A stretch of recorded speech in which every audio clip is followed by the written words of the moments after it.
Oh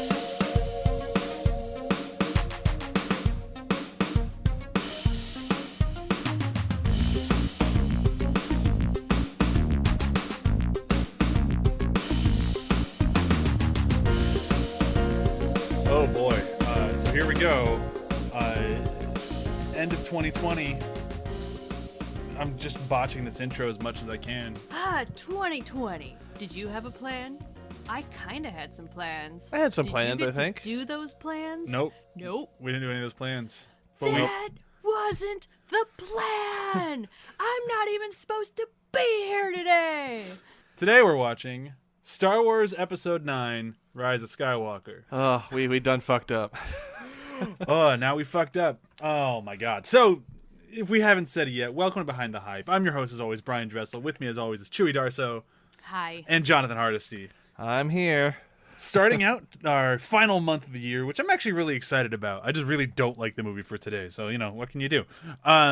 We're starting out this week of That Wasn't the Fucking Plan, 2020. And what better way to start that than with Rise of Skywalker, formerly known as the Duel of Fates, and then slowly got turned into Rise of Skywalker. And by slowly, I mean as fast as humanly possible, they slapped this dung heap together. And we're going to talk about it.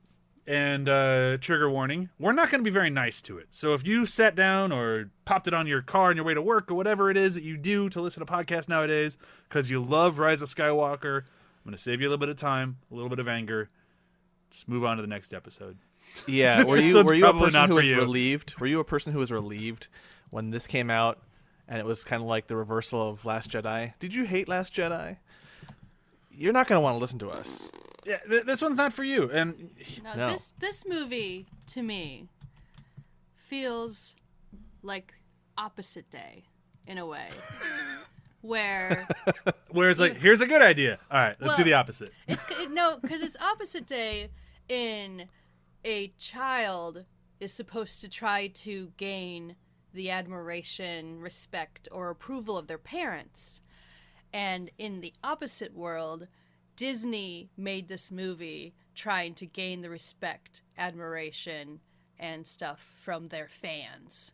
And they just pandered as much as they possibly could and brown-nosed and everything. And this is what we got. And typical of those type of situations, it's not very good and it's very self-serving. Yeah, that's a very fair assessment of this film. Yeah, also a bit of a trigger warning if you like anything from Disney or like Disney in general as a company or have warm fuzzies towards them. Let's be honest. If they were a Disney fan listening to this show, they've probably bowed out by now. For the remaining two. Disney owns lots of things that the children want. Yeah. And at large, the parent unit knows how to create a good product that the children will appreciate. Whether or not I like the parental unit itself, I will enjoy its products. Oh man, look at Pixar. Look at most of the Marvel franchise. Like they are more than equipped to make quality stuff. And when I, as the quote-unquote child in this scenario, watches this product the parental unit gave me, I am like, are you having a midlife crisis? Are you just buying your Cadillac and going out on a drive in your recent divorce craziness or something? What is going on? I feel like this is more so like the parental unit, if we're going to keep calling Disney that, is just like, hey, do you want a Happy Meal? Oh, sure, I'd love a Happy Meal. Okay, what about for breakfast, lunch, and dinner? And dessert? And every other day of your life? Well, I mean, that is technically what I want, but are you sure it's a good thing? No. Yeah. I'm very I'm not like the other moms. constipated I'm the now, cool and I'm mom. uncomfortable. Yeah, Disney's the cool mom. We don't need a cool mom. We need a mom that's going to take care of us. Okay, so let's start talking about the movie, because there's not really a way that we can do a where have they been doing this week, unless you watch other things that were royally fucked up, and I just don't really think that's, there's going to be a lot of where have they been doing this month, which is fine. No one understands Rise of Skywalker rage like me. I was the guy in the theater as the credits were rolling, yelling every obscenity known to man about the worst fucking movie ever fucking made. I can't believe they fucking did that. Brian got a look from a father that was walking away with his, 10-year-old son that I was like, oh, he's going to be complaining about Brian to his wife later. And I believe my response was, I'm a father too. He can go fuck himself. I was a little salty at the end of this film. And as the year has gone, I refused to watch it. Well, I did try to watch it a couple times, and it never went well. I never got much past 10 minutes.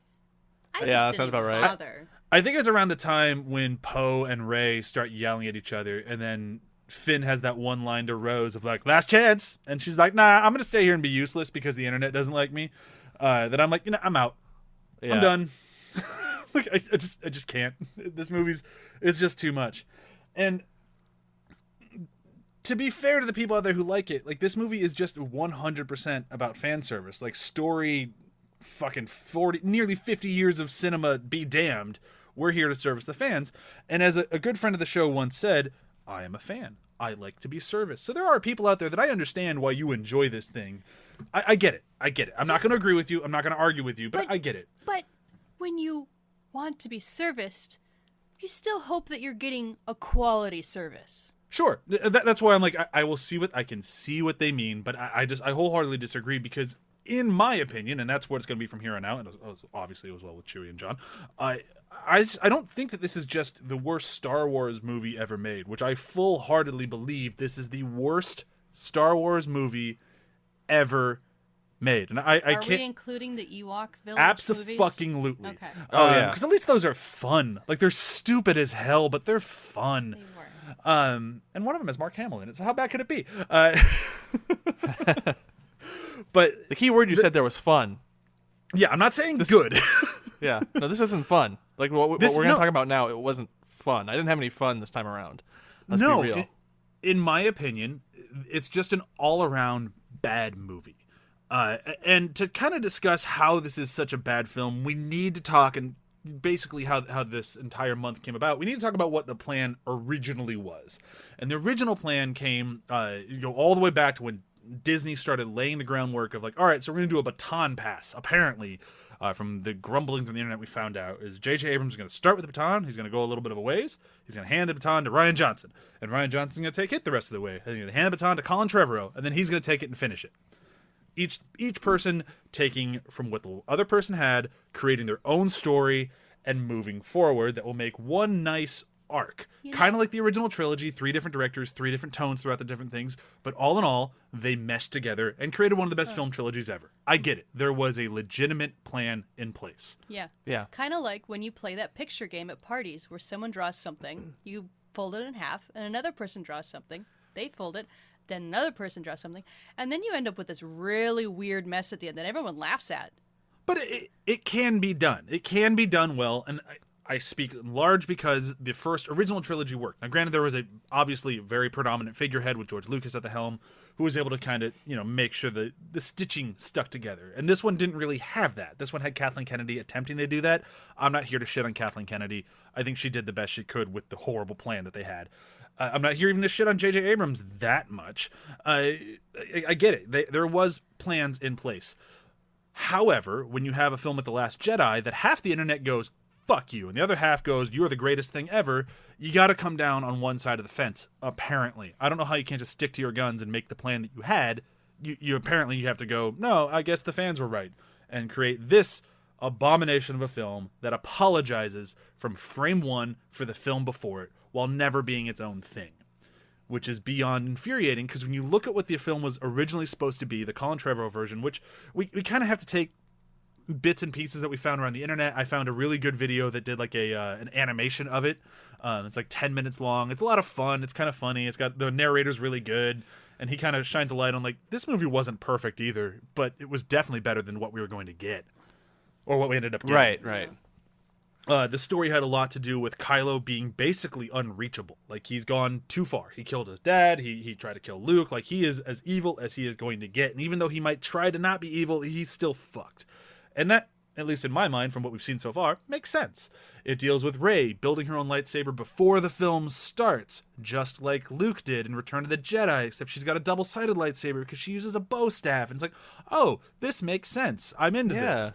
And like, slowly but surely, you kind of have different threads where you have Hux, who was a guy who was really embarrassed by the fact that he got, decimated by Whoa. Kylo, and he gets obsessed with the idea of the Force and wants to become a Force user himself, even though he has no Force powers. And there's a really then subplot there. Then he gets in charge of the attack on Coruscant that was going to be, and he fails, and he kills himself with Mace Windu's lightsaber, and there's a callback to the prequels, and it's like, what did we get? Well, Hux is a mole who's really mad at Kylo because he made him look foolish. Still one of the best moments in the movie, but there was something there, and now it's not. Yeah, he's the grumpy kid at kindergarten. Yeah. Even though he does have my favorite line in this movie. But it's my favorite line because of how kindergarten-y it sounds. Yeah, but like that's kind of my point. Is like they took something that could have worked and they just like, well, we got to have something here. And that's kind of how the whole movie feels. Every single plot point, everything in the movie is so rushed that if you can keep track with it, the movie's exhausting. Yeah, I think at one point I was trying to, I was tweeting as I was watching this because I was just so upset. But the common phrase I use in most of my tweets was, "Oh, got to move on. We're moving on to the next thing. We're moving on to the next thing." And that was the movie. The movie is moving on to the next thing. That's the name of the movie. Like, yeah, and it's like it's super frustrating. Like I was obviously following along with John's live tweeting because I have nothing better to do in my life. And as he gets there, he gets to the part where like they're going to Exegol or whatever, which for fans of the Frisky Dingo podcast, more than you bargained for. Anyhow, but you started like, and I couldn't help myself, and I just had to start quoting the movie, and I don't. It's not accurate quotes, but there's a point later on in the film where Poe is talking to Lando. Which why the fuck is Lando here? right. He just shows up. Fuck it, and they're chatting, and Lando's like, well, you should ask for help. And Poe's like, well, we did in The Last Jedi. We tried for help, and people are like, nuh-uh. And Lando goes, yeah, but you should try for help. And Poe's like, fuck, you're right. We should try for help. And then they get help. It's like, did you even try to write this? Like, what the fuck is going on? Yeah, I about died at that point many times in the movie, but at that point I was just like, I don't know if my heart can take that level of writing, that film school 101 level of just hope the actor can do something with it sort of writing, first draft version, you know? Yeah, it's just like, what was the plan? And I don't mean that in like what was Colin Trevorrow's plan, because we can keep going into the details on that. Like there's obviously much better ideas here. Like I love that there was no relationship between fucking Kylo and Rey, because why would there be a relationship between Kylo and Rey? He tortured her. They can have a Right. relationship. But Romantic it relationship. It should Sorry, not romantic, be yes. romantic. Yeah. Because anyone who thinks this is romantic, I'm either hoping that they're part of the BDSM community and they see some weird thing going on, or they just don't understand what a toxic relationship is. There's nothing romantic about it. Like even like I have some friends who still enjoy the movie. Like, I didn't really buy the kiss though, and I'm like, that was your one problem. I can understand Really? having a That- connection. I have no problem with them having a connection. I even going along with the film and calling them a dyad in the Force. I'm like, okay, That's yeah, fine. Yeah, I'm into this. Like, I'm into them being so connected, and the idea that the Force is like is this like quantifiable thing where only so many people can use it, and the more people use it, the more diluted it gets, which is a very Sith mindset. And it's like, oh, maybe there's some validity to this, and since there's so few Force users out, it's just getting funneled into these two people, and they're just getting ridiculously powerful. I'm into it. There is a good story there that could be done, but they just kind of like hint at it and like, yeah, whatever, they're gonna make out, and then he's gonna die after she was just dead. It's like, Right. What? Yeah. No. And You even can just get the I was gonna say you can get the sincerity of moments without kissing. Like the movie doesn't know that. These filmmakers don't know that. But a No one wonderful under example of production that knew is that. the ending of Pacific Rim. start that over. A wonderful example of that is the ending of Pacific Rim. Yeah. They have a wonderful connection, Yep. and they end the movie on a very tender, intimate moment. They don't kiss. Yeah, because they don't have a romantic relationship, Yeah. which would make sense for Kylo and Rey. Like, if they are connected through the Force and they cannot get away from each other, that's how they're able to like physically pull things from the other one's locations. Like, there's some really cool ideas in there that are all Yeah. explored better in the books, but whatever. And like, it's just such a shame that it just didn't fucking work. And I think a lot of that comes down to, it has to come down to, we have to appease the fans. And we have to appease the fans.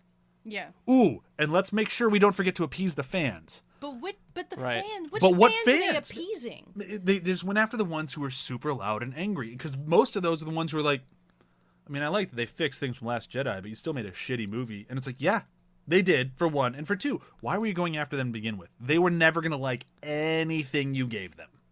Yeah, and even they don't like this movie either. Exactly. Like they never Like- were. They were never. You don't go for the most toxic fan base. Never. I mean, because Or every Assassin's Creed would take place in Japan. Like, you don't go after the most angry people because you'll never sate them. So don't bother. And they also don't provide a lot of the money for these things. Like they don't. There's like this fallacy that there's so many of them that they'll tank the movie, and it must speak to the fear behind making these movies. The fear that you would cater to them who bring such an insignificant amount of money. They'll still go to the movie. You'll still get the money from them no matter what. Yeah. Like, so even if they tip the scale or not, they're not going to this. Not really, Star Wars. because in my opinion, those type of people aren't really the ones giving you money. They're the ones that are going to stream it later and then make Yeah. a blog immediately. Yeah. They're not going to pay for it. No. And like that's where like I've said before in this podcast, like I am generally a fan of J.J. Abrams. I don't think he makes the world's greatest films. I've never said that.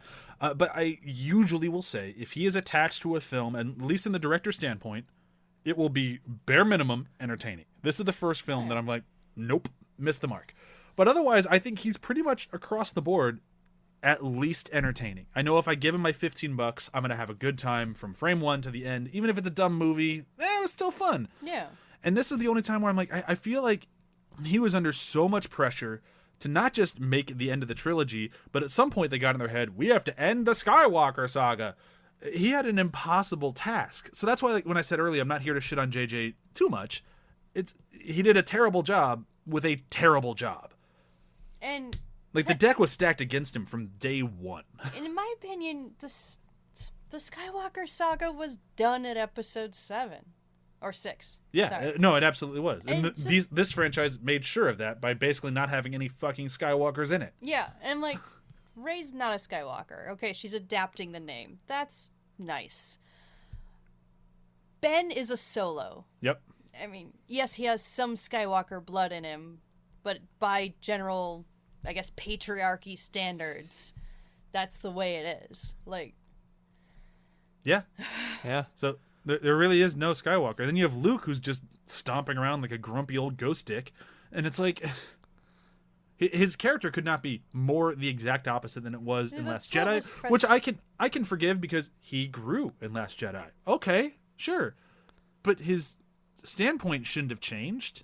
especially because he ends on that standpoint with Yoda, Yeah. agreeing on that it needs to fall apart to be rebuilt. Yeah, maybe the Jedi were flawed. Cool, so let's rebuild something new. And then this movie, first off, just to get back on my grumpy rant phase, the fucking throwing the lightsaber into the burning thing while Oh my Rey is ready to God. give up, and the ghost hand of Luke comes out and grabs it. I've seen so many people like, I stood up and cheered. It's just like the best fuck you to Ryan Johnson. Whether or not it's a good fuck you, it's not. But whether or not it's a good fuck you, why would you want that in a movie? It's vindictive. It's vindictive for one. For two, Yeah. it rips you out of the movie. Even if you were into this thing, you still stood up and cheered because it insulted a different movie. It just pulled you out as hard as it could. Yeah, and it also highlights a huge weakness in the three movies, just in general, that Ryan Johnson tried to fix, but then J.J. Abrams bookended it by bringing it back, is his fascination in this trilogy on the items. The items are important. Items Yeah. matter, and they're not, like, they have life to them. And it creates kind of this, it's boring, first of all. It's like, well, in the first movie, it's Luke's lightsaber has this mythicalness about it. It's alive, and it has voices. And It's where'd like- you get it? That's a story for another time that I'll never tell you. It's like he probably wiped his bum with his just lightsaber J.J. in the previous Abrams. movies, right? Yeah. Like, these things aren't important. You build them as the rite of passage, and then they're a lightsaber. They're a tool. And so, like, that's the whole part of Force Awakens is this lightsaber so special, finding Luke is so special, and then throwing it away was like, okay, just move on from items as mattering in this. We need to grow up from just treasure hunting, item hunting. This isn't a video game, right? And so then, we're moving on to the treasure hunting here soon. Don't worry, we're coming back around for the fucking treasure hunting. So then, this movie doubles down on that, where like the lightsaber's like, why would you throw away this lightsaber? It's like it's a stupid lightsaber. Kylo threw his away. Come on, they have not to mention, more. like, just going back to like the prequel trilogy, Anakin goes through like 3 lightsabers in the second movie. I'm sorry, breaks them Master, all the I lost my fucking time. lightsaber again. Yeah, again. No. And he's like, Obi-Wan's gonna be so mad I lost another lightsaber. Like, they don't give a shit. Right. Granted, there were more Jedi, so there were more lightsabers, but still. But then, like, this movie decides to take that idea that these items are important, and how she defeats Palpatine is with a lightsaber. This inanimate object that's just a laser doing beam. the Wonder Woman X. Right. And it's like, I can defeat you with another lightsaber. It's like, well, what's the quantifiable thing that lightsaber has that defeats the lightning? Like, where Willpower. Willpower. It doubled her willpower. Yeah, I got she really started going, in brightest day, in blackest night, no evil shall escape my sight. That would have been amazing. I got really angry at that Both part. of her lightsabers turned green in that moment. I'm like, I'm down with this crossover. Right. No, it's just like the importance of items really is bad in this, and it's a bad thing to do in this movie, and they just really doubled down on it. It's the thing that, of all of the things that bother me in this movie. Let's talk. You talk about the treasure hunt. Well, I was going to talk about the not Star Warsy things they do. Oh, sure. Let's go through those. Then we'll move on to the. Which is interesting for me to even bring up this topic, because I was having a not argument, but a kind of awkward conversation with someone who I didn't agree with them on what they qualified as a Star Wars film. But their qualification was, it says episode something, something. Yeah, they had a crawl. They have to have a crawl in the beginning of it. I'm like, well, that's nice, but it's not, in my brain, it's not required. But building off of that, they do things in this movie that they don't do in any other Star Wars film.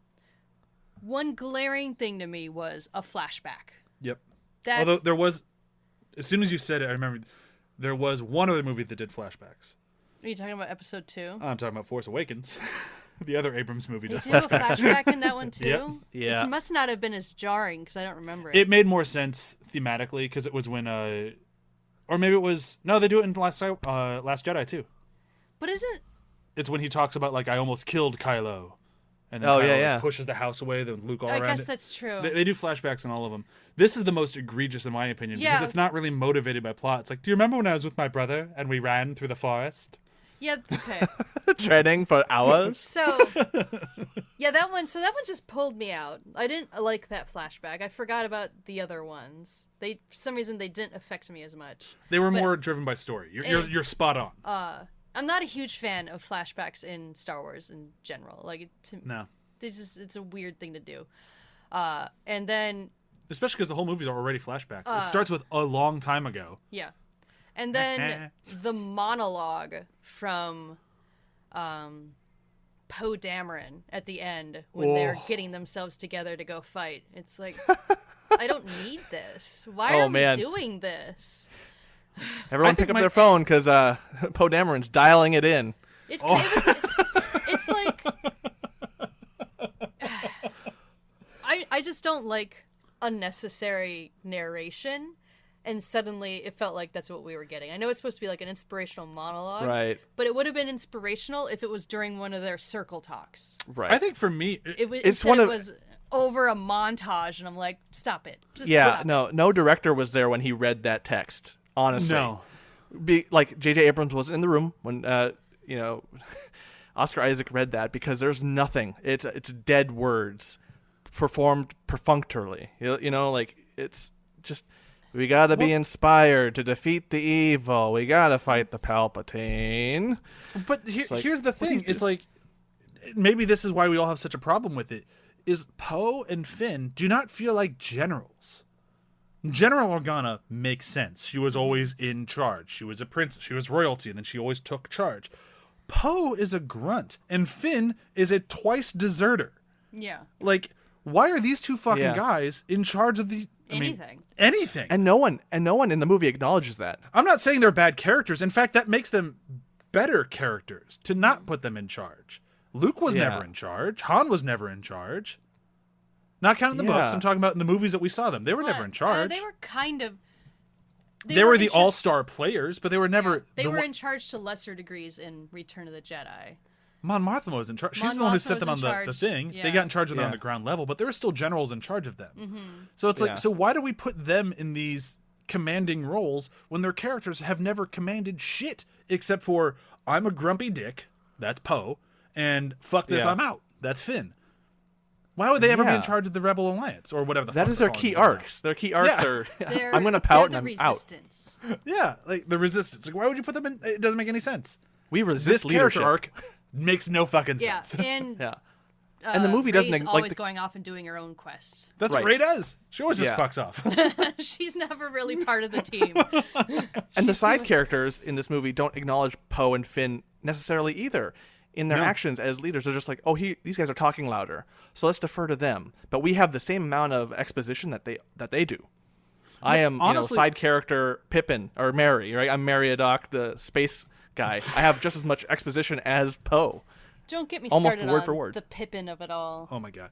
But in my mind, Mary. I've Sorry now to be watched more specific. I've now watched all three of these movies. Well, I've seen this one twice. The other ones I've seen way more than that.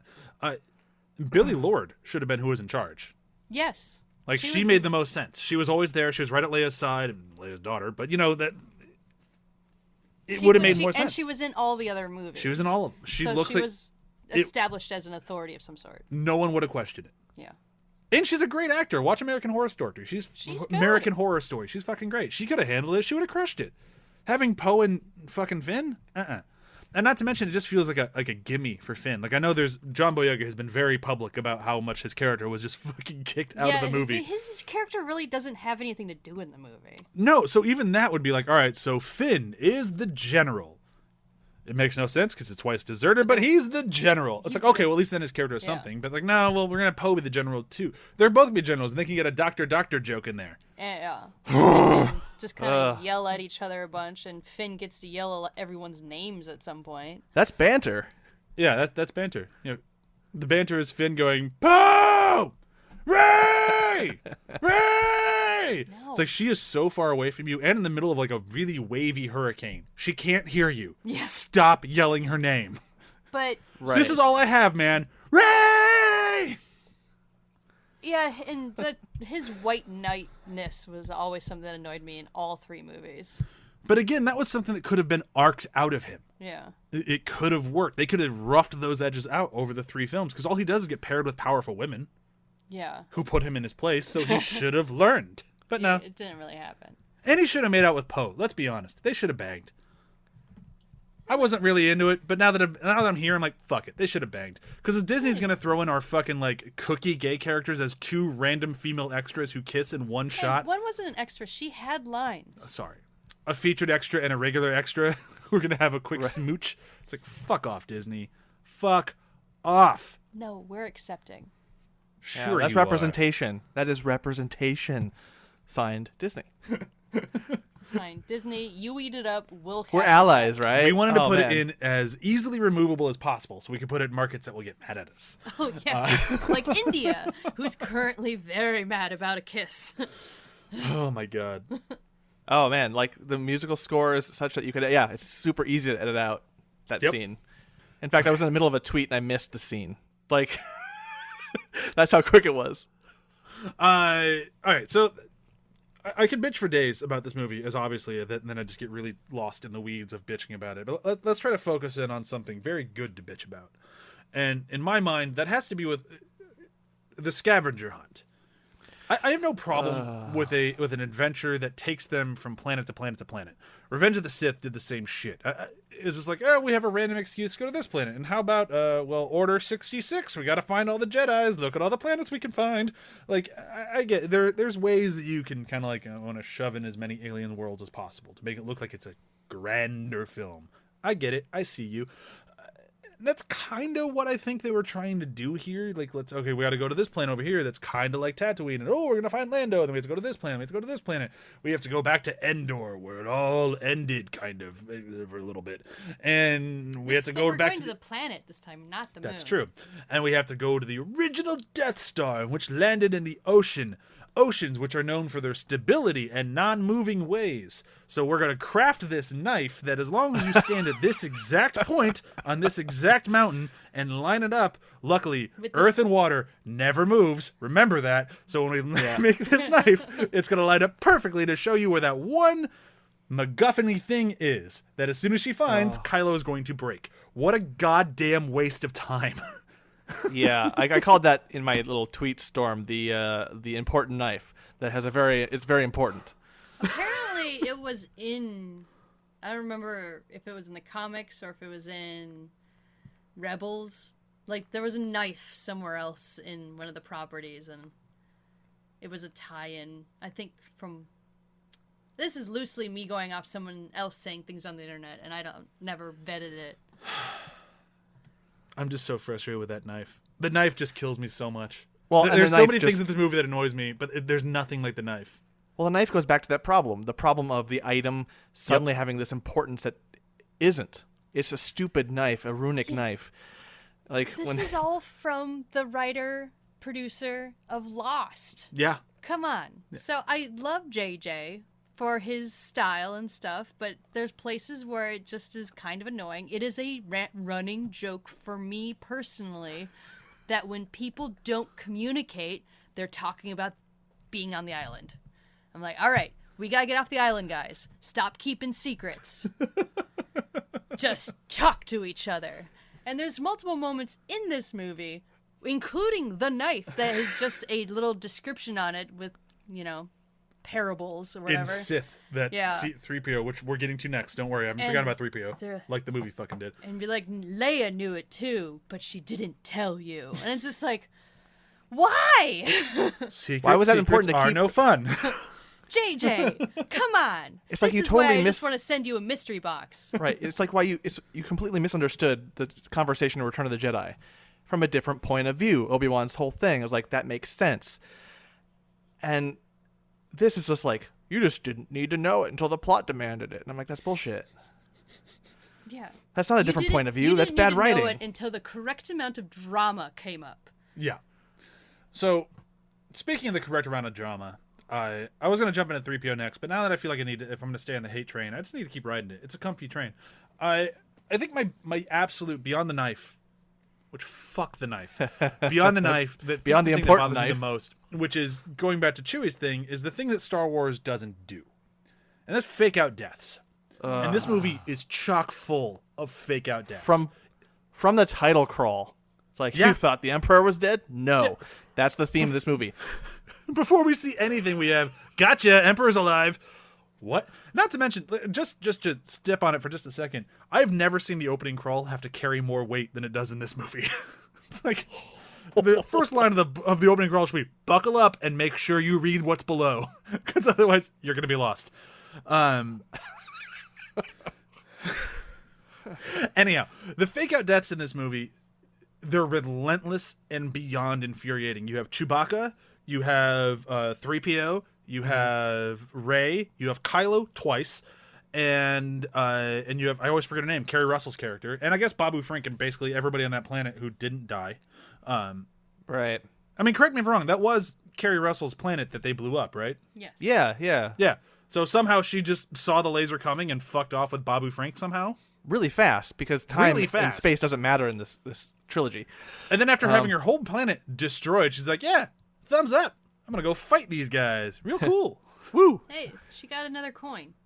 Yeah, somehow she got another coin. Like that's what's even more infuriating. She gave her one way out to Poe, so you'd assume she's definitely dead. Her name is Zori Bliss. Thank you.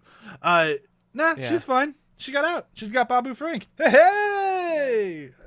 right? No But who insults to cares? Because Babu Frick, right? Babu's cute. Babu Frick is He pretty does. awesome. He's very good at his job, and he communicates well. He He tells does. people exactly what's going to happen, and that's what happens.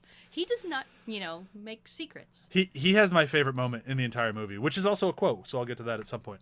Yeah, but to what you were saying, the Chewbacca death specifically, I timed it about 5 minutes before it was revealed he's alive again. About 5 But minutes. that was one of the problems that I had with the rewatch of we didn't need to know. No. You could have that scene of him going on the ship was so unnecessary and totally undercuts the moment when Rey feels him on the ship. Yep. We could have had Yeah. an emotional moment with her there, and instead we got we already knew. Cool, let's move on. Yeah.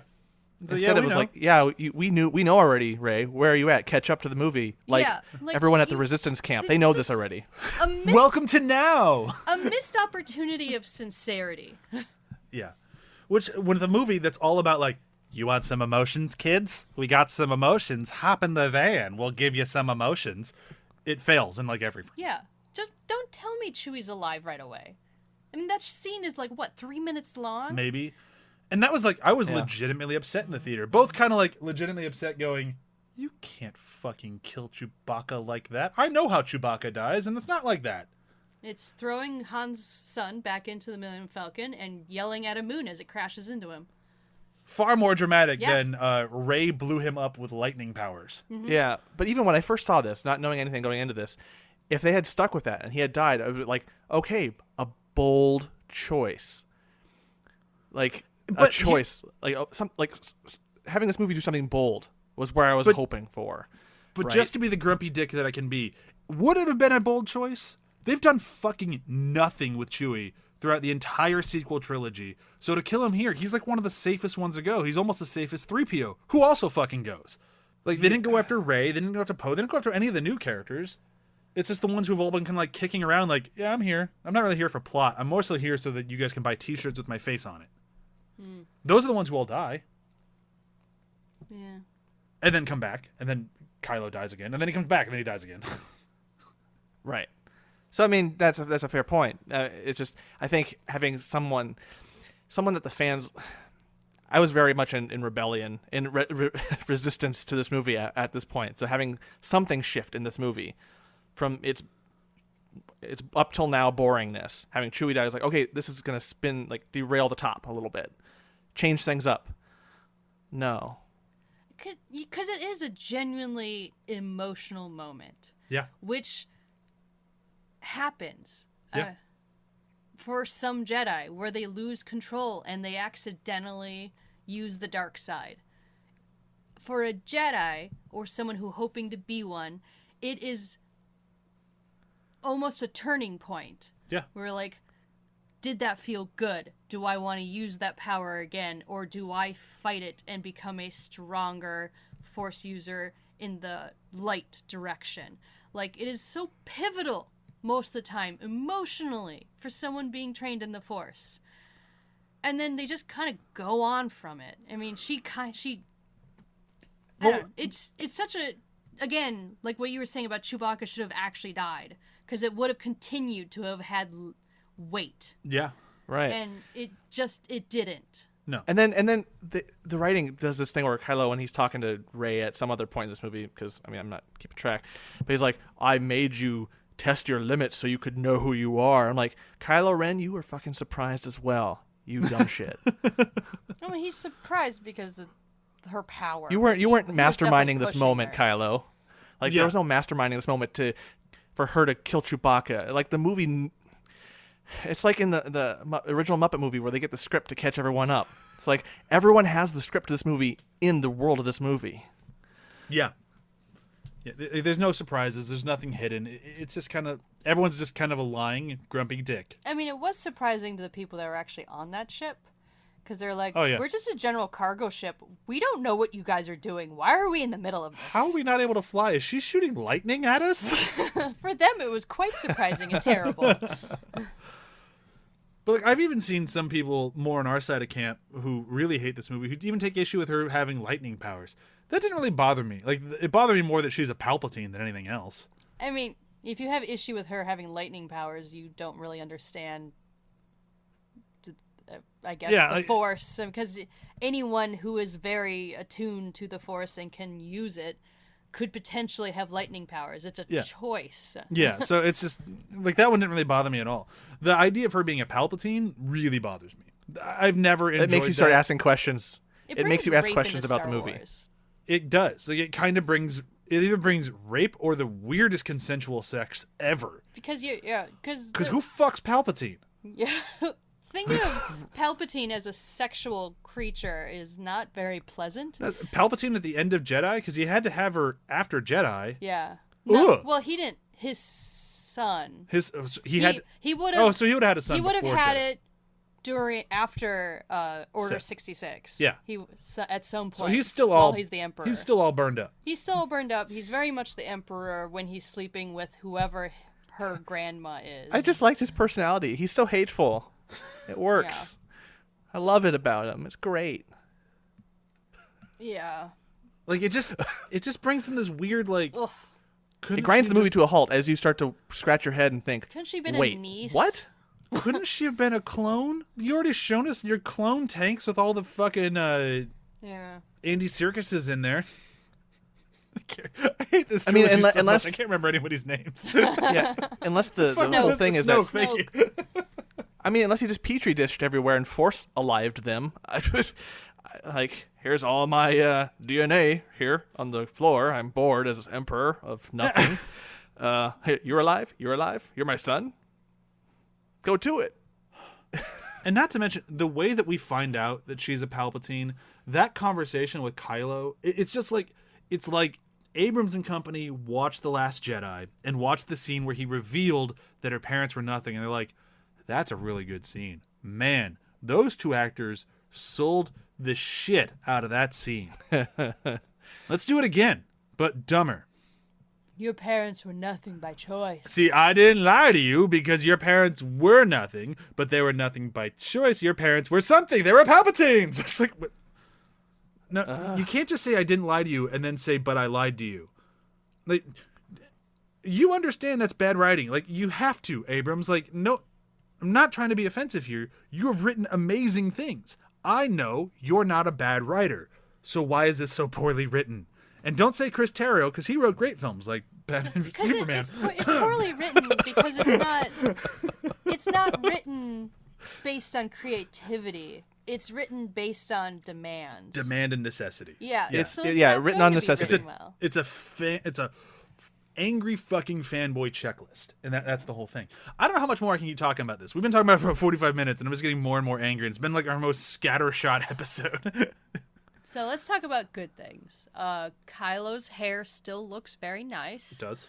It's cool. For the most part, costumes were very good. Rey's costume sucks. Rey's costume is just recycled from Force Awakens. Yeah, but with some shapeliness around her boobs Yeah, the you whole time just for wanna some fucking reason. highlight her. She's wearing fabric that womanliness a like little bit more. sashes that like hangs over her shoulder blades. Like it looks like it's like tied into her Mm-hmm. like a belt, but for some reason it still cups around her boobs. Yeah, Like there was a choice. a specific choice of like she's got boobs. But They took a page out of George Lucas. It's like, there's no bras in space. Except they didn't except because she does. she's right? clearly She's wearing a- definitely wearing a bra. Right. So they were a little too afraid but to commit to Finn- the whole Lucas. there you go. They didn't go Finn, full Lucas. The outfit was very nice. I liked his Yeah. blue pants. Very like I'm kind of Han Solo-y type inspiration, but not. I liked Poe's very like hugging attire Mm-hmm. where like we know how muscular he is. It also could definitely transfer into an Indiana Jones or just like any movie based in the desert. It's kind of a generic-y type costume, but he still wore it really well. Actually, on this rewatch, I didn't even think it was that generic. I thought it was very specifically Nathan Drake from Uncharted 3. Short of Yeah. having a necklace why with is a ring he in it, not doing that instead of Spider-Man? right? He would have been great. I've been saying this forever. Yeah, why do It you was- make it was Nathan also- Drake a high schooler? I'm sorry. I mean, he That always scene- looks like he's in high school to me. Yeah, the movie served as actually like a whole like pitch for Nathan Drake. Yeah. But something that really like I kind of liked both times I watched this was the healing as a Jedi power used to heal, prevent death, and it led me to believe that maybe the solution isn't just kill bad guy win. It's more like heal, bring life to death, balance out the death that's in this. Like, it gave me a new hope. Well, that's where we get into all the best ideas came from the books. Yeah, but even this, there was groundwork in the prequel trilogy for this, which I actually kind of appreciate because it goes back to the whole like the dyad and the Force of these two are more powerful than anyone else has been before them, and you go back to that story with Palpatine to Anakin when they're at the water show. The water opera, yeah. Sure, Yeah, but he has that whole thing about like one guy got so powerful he could undo death, and these two are so powerful they can undo death. I like it. Kind of came back. For me, though, it's very much a thing from the Dathomir. I can never say their word. Darthermor. Dathomir. I'm so bad about that. I'm sorry. Witches. Oh yeah. Do it in the Courtship of Princess Leia. I'm not sure read if that book. Yeah, you did. Where they very detailedly talk about how you can give up your life force to somebody to heal them, and they use it with several other Jedi in the Legacy books. Thank you, Disney. Are you okay? You kind of choked those words out. Yeah. I was musing to Brian about what would it have been like when Disney bought Marvel if they'd called all of the previous comics Legacy comics and just went, we're going to do our own thing now. We're not going to use any of our source material. We're not using it. It's all Legacy. We're doing our own thing. Whatever. But that was very much established. So people who complained about that were like, you don't know what you're talking about. And then we had a moment where we kind of saw Admiral Dala in the ships that are clearly coming out of the Moss system. But that's all stuff, deep Legacy knowledge again. And the whole idea with Exar Kun from the Jedi search books, where he is a evil spirit of a Sith Lord who has his throne room that he uses to seduce a Jedi apprentice to becoming his host to bring him back to life. You know, that doesn't sound familiar at all. I do kind of wish they had taken from the Colin Trevorrow one where Kylo had to go train from another Dark Lord, and he taught him like the Darth Bane powers. Of course, I'm gonna bring up Darth Bane. We're talking about Star Wars, but like the Darth Bane powers, where as you get weaker, you can drain someone's energy. Yeah. Like I think that's so much more interesting than, I mean, especially if you have the dyad and the Force. So Rey learns how to give energy, and Kylo learns how to take energy, and wow, suddenly we have some drama. Right. And there's hints of that there, which I was perking up at whenever those elements started to pop up in this movie, and just like the idea of life and death, give and take, and those things are in here. You're hard to see through the weeds a little bit, but they're there, and I really kind of latched onto those a lot, especially the second time through. They were all stories taken from quote unquote source material. Legacy. Yeah.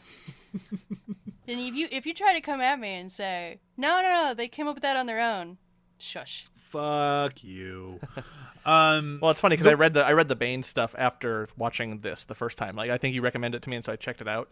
Yeah. And just how it went into all this, the holocrons, the idea of power taking, and just conceptualizing the Sith in a different way. That was like, hey, this is what this movie could have done, because it already started to reconceptualize what the Jedi were. So why not flip the other side? If they had just taken Kylo and just started slowly turning him into Darth Bane, and I would have been sad because there would have been less Darth Bane stuff out there, but it would have been a good journey for Kylo, and it would have made sense for Kylo. Like, Kylo going so dark that he's unredeemable, I think makes sense. And it would have been a stronger character, because him running at the end, running in to save the day at the end, just made me think YA novels. And I should not be thinking YA novels while watching a Star Wars film. But that's what it felt like. Even the costuming also suggested YA novel, like the loose-fitting gray shirt, loose sweater. Yeah, he started wearing a loose, long-sleeve T-shirt. Like, what the fuck? He was wearing that underneath his Kylo outfit, his vest thing. I feel like we didn't mention Princess Leia or Carrie Fisher at all, and I kind of didn't want to in the beginning because it just make me sad. I don't like talking bad about her. To me, her entire thing of like, let's use footage from the previous movie and try to edit around it was super awkward. Yeah, I appreciate that they that they felt the need to like pay homage and like treat her character with respect. I appreciate that. It didn't work for me. It didn't look nearly as like that's a cartoon person as it did in like Rogue One, but it was still pretty obvious. For me, it was all about the dialogue that It never really matched up. No, it didn't feel natural. Yeah. It felt like she was in a different scene than Rey in like every time they did it. Yeah, it just I love Carrie Fisher, obviously. And for some reason, she looked smaller. Like somehow in the way that they edited her in, they made her shorter. Yeah, I could see that. It was. That's all I really want to say about it. I just want to give her credit because it was still Carrie Fisher in a way. She didn't really do anything in this movie because it was all stuff from other films. But it just made me sad. Because it just didn't do anything, and it made me sad. Yeah, it's one of those things. Having her in the movie made me sad, not because of anything she did or didn't do. It's just what they did with what they had. They just didn't try. I think they tried on a technical level. It was like, yeah, you weaved her in there as best you could, but like, yeah, the director, like, no one acted like they were with her. No, she's a ghost in this movie, and sad. I hate it. Yeah, and I feel like there's something to be said. Like it feels like they were standing at the fence of like, do we recast or do we get rid of her? And they decided just to stand on the fence and just kind of do both. And it's like, you were in a rock and a hard place, and no matter which way you went, people weren't going to like it.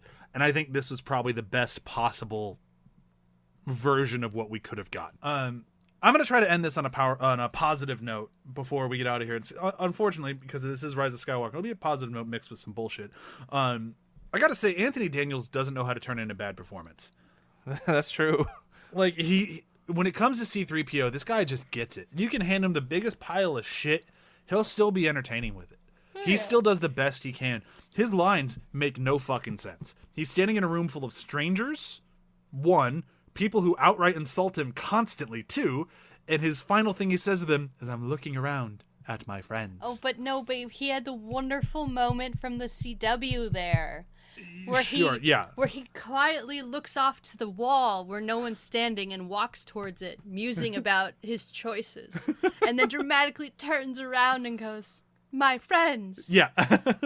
It was. I'm like, I wish there would have just been a single like spotlight on him in that moment. Let's lean into it. Or just put a little green paint over his eyes and have him go, "You have failed this galaxy." Or just when he says "my friends," it pans out to see everyone's already left the room. Taking one last look at my friends, and he turns around, they're all fucking gone. And Babu like, Frick's like, "Hey!" Yeah, they all went to go get a drink while I erase your brain. Because none of these people were his friends. I don't think he's had a friend since... He was the other fake-out death. Did you mention him? I did mention Steve. Yeah, because his fake-out death is, in my opinion, the most annoying out of all of them. Because as much as I hate the moment, and that's where I said some bullshit's going to come in, I hate the whole thing. Because we have never... C-3PO is human cyborgs relations. I'm fluent in over 1 million forms of communication. Like, he is all about his credentials. Mm-hmm. Never once he's like, I'm fluent in 999,999 forms of communication and one forbidden one. Like, that would have changed the whole trilogy. Like, what? Why, when Anakin Skywalker, little itty bitty Annie, is programming his protocol droid, would he be like, I want him to speak every language except the language of the Sith? What was Anakin doing? Why did he even know? Why would the logical response here is 3PO going, that must be the language of the Sith. That's the only one I don't know. Yeah. Well, maybe if we do a hard reboot, the language will reestablish somehow. I'll do an uplink to the protocol droid server, some bullshit. Reverse the polarity in my protocol disk. Like, there could have been something more than just, it's forbidden. Like, what? The fuck are you talking about? We've never once had anything about a forbidden language in 9 films. Yeah. Maybe it was in some of the books or comics or whatever that Disney made and we didn't know. I don't know. I'm not giving him the rope. This felt like a bullshit moment to try to have to kill 3PO. And if that's what we're doing, fine. I'll sit here and I'll deal with it. And then we do it. And they give 3PO by far the best death in the movie. He sacrifices himself to make sure that the mission can be completed. Mm-hmm. And then he turns into a joke. A jokey joke. He doesn't know where he is. Isn't it funny? Yeah. And it is funny. and Anthony Daniels sells the hell out of it. He makes a terrible thing great. He made some grade A lemonade out of those lemons, but it's still a stupid plot point. If it wasn't for Anthony Daniels, I almost would have been walking out at that moment. He made it work. I think he did the best he could, but my God, was it stupid. And then when he sees R2-D2, they're like, oh, you're fine. In that moment, I like to think that R2's like, what the shit is this? Get down here. Give me your freaking head. I mean, that's essentially what he did. And it's such a great moment. Did you hear? I'm going with Ray on the mission. What do you mean I already went? It didn't go well for you, 3PO. Yeah, like that visit with R2 was like the equivalent of calling the tech support on your website. It's like, yeah, we saved a snapshot of your website from yesterday, and we can bring it back. It just doesn't have today's stuff. It's like, oh, yeah, cool, fine. Oh, so 3PO is totally fine and we got emotional for nothing? Again? Thanks a lot, movie. Fuck you. All They right, got with me that, again, I'm- JJ and Chris Terrio and JJ and Maybe all he y'all. was hanging out with, what's his name from Moffat. Oh, yeah, Stephen Moffat. See, he was hanging out with Stephen Moffat, and he's like, you know what? People loved it when I did it in Doctor Who. Kill people and bring them back. People liked Doctor Who more when I was in charge, as I kept killing people and then not killing them. That was my number one compliment. Everyone loved that about me. That's my defining trait, and people love it. That's what I brought to Doctor Who. Well, he brought a lot of the No urgency. That was his biggest flaw as a showrunner of Doctor Who. I mean, it absolutely was, because otherwise I think he did a lot of good stuff. Yeah. I don't really mind Moffat. I just My don't think he flaw is thought I of care too much about my characters to truly kill them. I love them too much. Kill your babies, Moffat. Kill your babies. Just do it. Do it. Okay, I can't talk about this fucking thing anymore. Do you want to talk about quotes? Sure. Yeah, Quotes let's and find some review something that systems? works in this. Oh, I've already I got think my we've- quote. Mine's been locked and loaded I got mine. since the first time I saw this movie. And it's the only good character in the movie, Babu Frank. And it's just, hey! And it's specifically when they turn 3PO back on, like after it worked, and he's coming back to translate, and Babu's like, I did my job! It gets me every time. Yeah. He's very proud of his work. He is. He's just a positive little dude. Yeah. He's the only good thing in this movie. I like it when they shoot Hux and he's like, I don't care if you win. I want him to lose. And I'm like, oh, it's so whiny. Oh my god. I feel like our son could have said the same thing, except there would just been a few more like foot stamps in the middle, and it would have been like the same level of intensity. I don't care when he lose. Step, step, step. Yeah. Yeah, that's about how Corin would say it. Yeah, it tracks. Yeah, for me it was at the reveal of Hux as the spy, and I was like, okay, I saw that one coming. Yes, I knew it. And then Poe immediately after that said, I knew it. And Finn was like, no, you did not. And I'm with Poe on that. Like, I knew it. When they're like, at the beginning of the movie, it's like, there's a spy. It's like, well, who else? Like, there's no one else that's been defined as the First Order villain. There's no one else other than Kylo. Oh, Hux has to be. And you know, yeah. me being the I went to film school. Why wasn't it Lando? Why wasn't that how you got Lando in the film? We've already proven that he can go undercover. He did it to Jabba.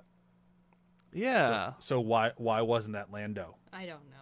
But it was like the one bright spot performance of Oscar Isaac in this. Like, he seemed like he enjoyed being in the movie at that point, and I was like, oh, cool, I'm into it. I think they all had moments where they're enjoying it, but then you can always find the moments where they're not enjoying it. We must Daisy really defeat the tries. She tries, but you can her thinking face is very apparent in this one, where it's just like, all right, now you're thinking about what to do next. What do you mean? Just keep thinking about it. Your eyes are so intense. Should I just blink more? Yeah, just blink more. That'll work. People will get you thinking. We'll make sure to put a lot of droplets around your eyes and make sure that your curls from your hair are extra. It's so frustrating because Daisy Ridley is such a good actor. She is. She'll be fine. She She'll get will. around She this. will. Yeah, she's too good not to. Actually, all fucking three of them are too good to be just stuck to the dregs of the Star Wars. I mean, Blech. John Boyega for us was already established That's before true. he got Yeah. cast as Finn. 'Cause if anyone hasn't seen Attack the Block at this point, you are missing out on some of the best sci-fi of the last 20 years. Go see it. God, that movie's too good. It's too good. Outside, Oscar Isaac. I mean, he's in everything. He's a chameleon. Let's move into double features. What are you gonna watch with this? I'm None of going to go for the. Oh, I think Just- I know. You won't like it. Okay, Oh, Go ahead, let's go let John first. go first. He started. Oh, Go okay. ahead, John. Yeah, I'm going for the double feature that's going to punish you. Because already this God. movie's punishing.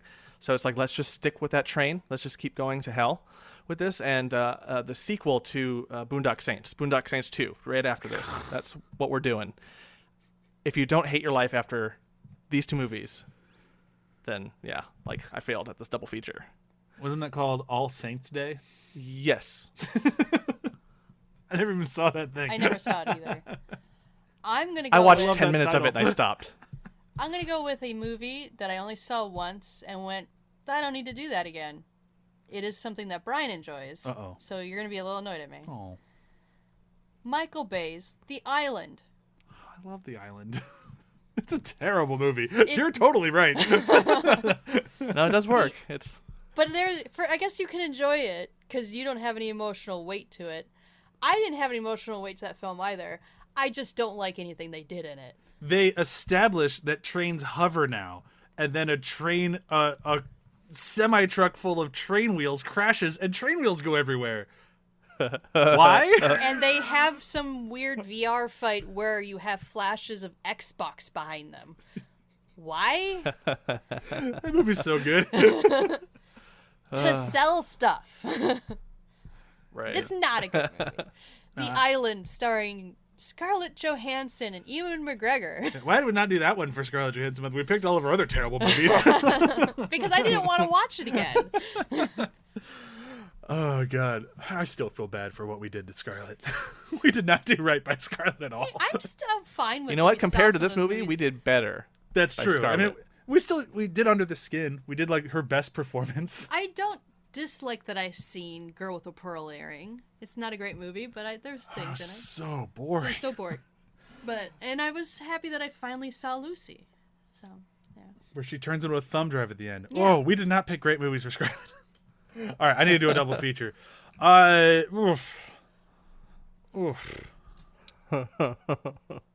Babe 2, Pig in the City. That's what I'm going with. But you All right, like all that right. more. Exactly. So watch this horrible garbage, and then you don't want to waste too much time because fucking Skywalker is already 2.5 hours long.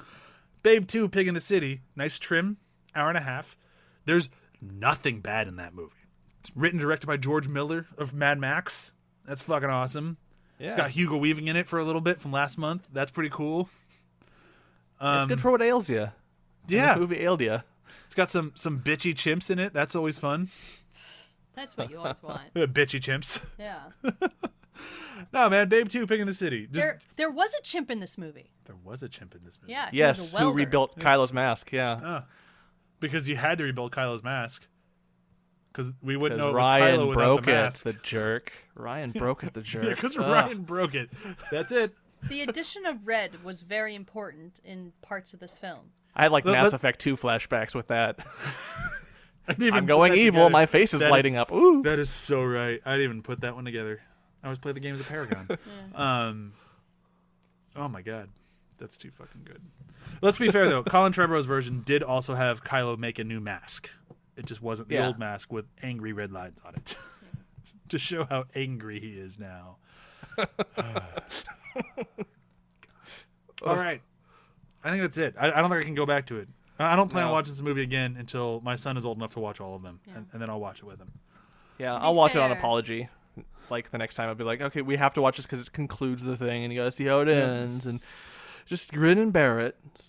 Well, you'll get through it. We did not rise while watching this film. No. We floundered. Yeah.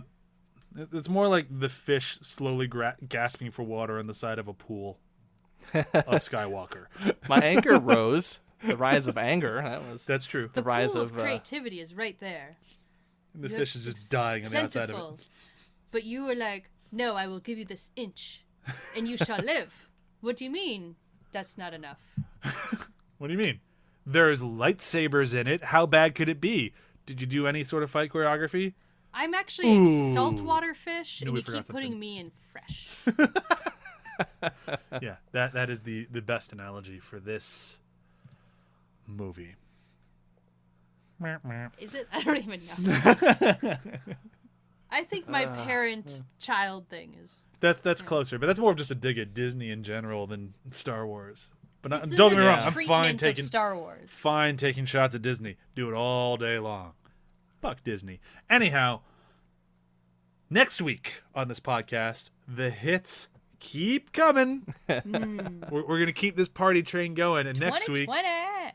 Suicide Squad. Yeah. That was movies exactly how the director originally intended it. He was like, yep, that was the plan. Perfect. On screen. That's No what fuck ups I at all. wanted. Nothing went wrong. It was perfect. Just the Oh, right wait. amount of Joker. Definitely Harley Quinn is the main character, and I love all the jokes. This is what I wanted. So I'm actually looking forward to diving into Suicide Squad. Unlike Rise of Skywalker, where I think Colin Trevorrow's version, granted, it did have Colin Trevorrow at the helm, who's not made that many very good movies. He's done okay, and then he's also made Book of Henry. I mean, he hasn't been great with his female leads in anything. No, he hasn't. So I'm not sure how good Rise of Skywalker or what was it, Duel of Fates would have been. I like the story better. I look at David Ayer's version of Suicide Squad. I'm like, I'm not sure if I wanted that one either, but it's definitely not what we got. So Yeah. we're still going to talk about it. We'll talk a little about what David Ayer wanted out of it and then what it came up being, which is... And I actually like more of Suicide Squad than I do of Rise of Skywalker. There's more to attach onto. If it's only Margot Robbie as Harley Quinn, you still have more to enjoy than you do in fucking Rise of Skywalker. Yeah, it's gonna be interesting watching this after watching Rise of Skywalker, because it's going to be the time that I'm probably going to be a little bit nicer to Suicide Squad. That I didn't expect this would happen. That's my guess. My guess is I'm going to be a little bit nicer. I'm going to like it a little bit more and be surprised at myself about that. And I would challenge... I did if not you like haven't seen- Suicide Squad. If you haven't I didn't seen like it at yet, all. I say watch Birds of Prey before you watch Suicide Squad. And I think it might make Suicide Squad a little better. I'm just guessing. If you haven't seen Birds of Prey, check that one out first, and then go back to Suicide Squad. Oh yeah, I love Birds of Prey. I think that's how I'm going to do it this time. I think it'll kind of help. Okay. But we'll see. Let's do a quick round of plugs, and we'll get out of this thing. For this show and every other show on the ATH Network, be sure to check out athpod.com. We are wrapping up Welcome to You Are Doom, which is sad. But then we're going to be continuing with... I might have to cut this out, but I'm pretty sure the name of the new show is Binge Buddies. I really like that name. It's fun to say. That's all it really needs. And will be where Venture Brothers used to live, where Frisky Dingo currently lives, or Welcome to Your Doom currently lives, and whatever we do from here on out. Because we're going to keep covering shows, and I don't want to keep changing the title and the stream every time we do it, because that turned out to be a little cumbersome. So be sure to check that out Mondays. I have a feeling we're going to take a bit of a break, because we're losing a co-host for a little bit while he's at work after we finish Frisky Dingo in 2 weeks. But then we'll be back at some point in the new year with a new show that we will deep dive into. And what show that is, I'm not sure yet, but we're working on it. Grimm. Not. You're going to get back to watching Grimm. It's not going to be Grimm. Aw. That is. Spoiler alert: it's not going to be Grimm. I'll let you know. It is not going to be the nearly 150 episodes of Grimm. That's a lot of Grimm. No, it's not. It's 3 years. It's It'd be not 3 years enough. of our podcast. It's not nearly enough. They could have gone to 10 seasons. You and I both know that's not true, and I'm not done with the show yet. Whatever. It does. I am enjoying it though. Whenever I go back to it, it'll be. We'll get there. And then a plug. Watch Grimm. Very good, underrated show. Totally agree. It- Not joking. Totally agree. I know other people watched it. I don't know what fan base it still has. I feel like I'm one of the few that still care. But it's good. Solid show. Great acting. Yeah. It's like the perfect level of dorky fun, and it has the best fucking Krampus thing ever. Its Krampus episode's pretty fantastic. It is. It made me like Krampus far more than the fucking movie did. Whoa, You've been naughty. Fucking ridiculous.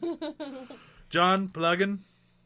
Yeah, this week we got a new episode of Demon Days out. We're on our bi-weekly schedule for the holidays, just to give me a little bit of a break.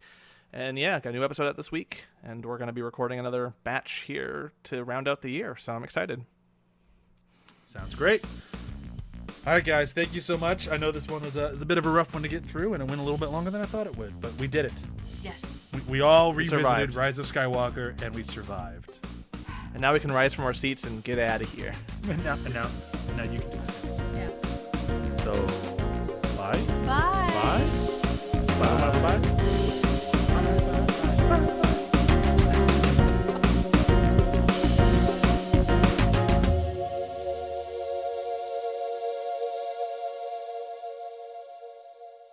See you later, bozos.